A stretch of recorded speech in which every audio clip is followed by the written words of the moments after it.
Kawawa. Kami kumakain 2 araw na eh. Talbos ng kamote. Sige. Nag-basketball, mga buto. 2 araw na kami hindi kumakain. Gaharap na kami na makakain dito. Sayang na kayo doon. Kawawa na sila. Ikaw naman. Ano naman? Ayun lang nakuha ko, Tita Mers. Ito ang lagay na sili. Saan may sili mo, Pia? Saan po? Saan may sili doon na green? Wala po. Tingnan mo nga, Ben. Nasa? Dahil tingnan mo nga yung sili. Pinagawa na sila. Oh. Diba? Ayun o, may sili. Yan po ang aming mga mga kabataan. Kuya Enzo, mamulot ka na. Pag wala raw na pulot, walang kakainin. Asan yung iba? Asan yung iba? Sili lang pala. Sabi na Enzo, sana pala. Pumunta muna ako sa silihan na. Sa kaya po. Ayun sila. Uni kayo.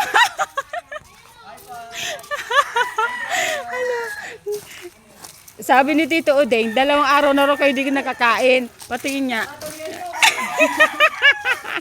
Kagaling naman. Madiskarte. Nako, lalo na to si Panyong. Ano Panyong? Muna talaga tayo. Hindi nyo ba napapansin? Naghahanap na tayo ng makakain dito.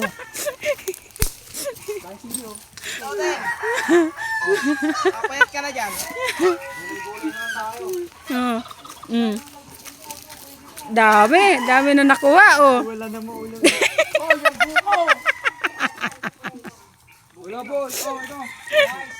Ganyan buhay ng guys. Wala na makain guys. Ano yan, sabi mo? Talbos na lang tayo guys. Para sa talbos guys. Nagagalit na yung mga manok sa inyo. Diyos ko. Oh, ayun na. Nakarating na sila dun, oy. Ba't nakaras? Uy! Hey Mark. Dito na.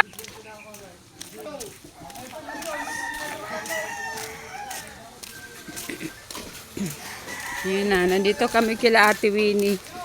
Karoon na po ng kaguluhan dito.